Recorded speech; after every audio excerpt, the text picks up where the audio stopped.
vyombo vyetu viko imara, vyombo vyetu viko timamu kusimamia mchakato huu. Ametoka kuzungumza pa kamanda RPC kwamba tumekuwa tukishuhudia vyombo vyetu vyote vikifanya mazoezi ya pamoja, na wapo baadhi ya watu wamekuwa wakipotosha dhamira hiyo njema ya vyombo vyetu vya ulinzi na usalama kufanya mazoezi ya pamoja.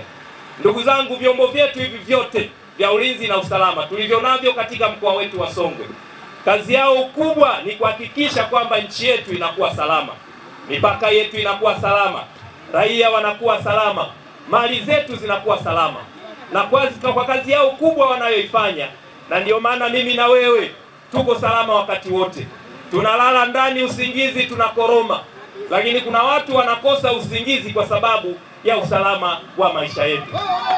Kwa hiyo hata yale mazoezi ambayo wamekuwa yakiyafanya ni mazoezi ya utayari, kwa sababu askari wakati wote wanatakiwa kuwa tayari kwa ajili ya kutekeleza jukumu lao la msingi ya kulinda mkoa wetu, kuwalinda raia wao, lakini na kulinda mali zetu. Kwa hiyo alikuwa ni mazoezi tu ya kujiweka tayari kwa ajili ya kutekeleza majukumu yao, kila mmoja kulingana na majukumu waliokabidhiwa kwa mujibu wa sheria zetu za Jamhuri ya Muungano wa Tanzania.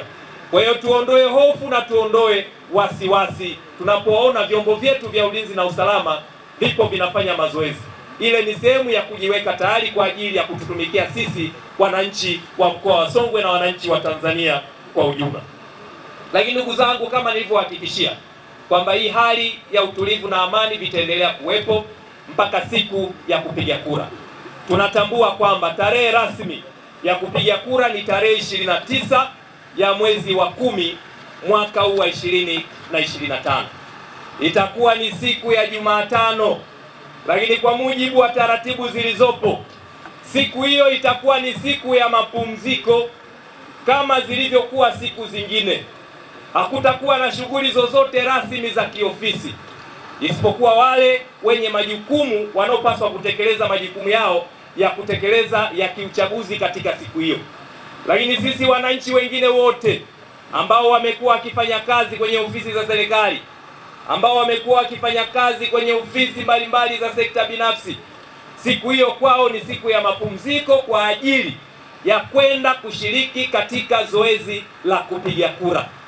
Lakini kwetu sisi ambao tumekuwa tukifanya shughuli zetu binafsi, wafanya biashara, wa machinga, ndugu zangu wa machinga, bodaboda, bajaji, wameniahidi kwamba siku hiyo wanaamuka asubuhi mapema, wanakwenda kupiga kura kwenye vituo vya kupigia kura.